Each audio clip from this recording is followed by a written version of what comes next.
किसी भी विषय पर बात कीजिएगा तो आपके जहन में भी ये बात निकलेगी, पता नहीं क्यों। खाने को सादा दाल रोटी होती थी, लेकिन फिर भी किसी को खून की कमी नहीं होती थी, पता नहीं क्यों। स्कूल में अध्यापक खूब कान खींचते थे, डंडों से पिटाई होती थी, लेकिन कोई बच्चा स्कूल में डिप्रेशन के कारण आत्महत्या नहीं करता था, पता नहीं क्यों। बचपन में महंगे खिलौने नहीं मिलते थे, लेकिन हर खेल बहुत आनंदित करता था, पता नहीं क्यों।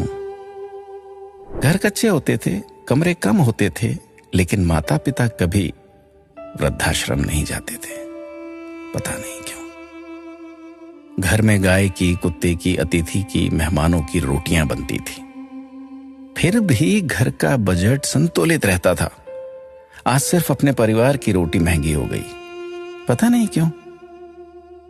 महिलाओं के लिए कोई जिम या कसरत के लिए विशेष साधन नहीं थे, फिर भी महिलाएं पूर्ण रूप से, संपूर्ण रूप से स्वस्थ रहती थी, पता नहीं क्यों।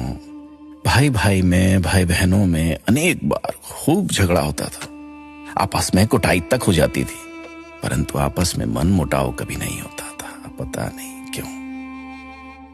परिवार बहुत बड़े होते थे, पड़ोसियों के बच्चे भी दिन भर खेलते थे, फिर भी घरों में ही शादियां होती थी, पता नहीं क्यों।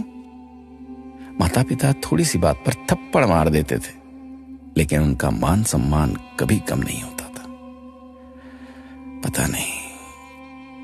ऐसे अनेक क्यों के सवाल दिल में उठ रहे हैं। आप सभी तक इस क्यों को पहुंचाने की कोशिश कीजिए। शायद फिर से पहले जैसा सौहार्दपूर्ण वातावरण, आपसी प्रेम, एकता का माहौल बने। एक एक 11 होते हैं। अपना ख्याल रखिएगा।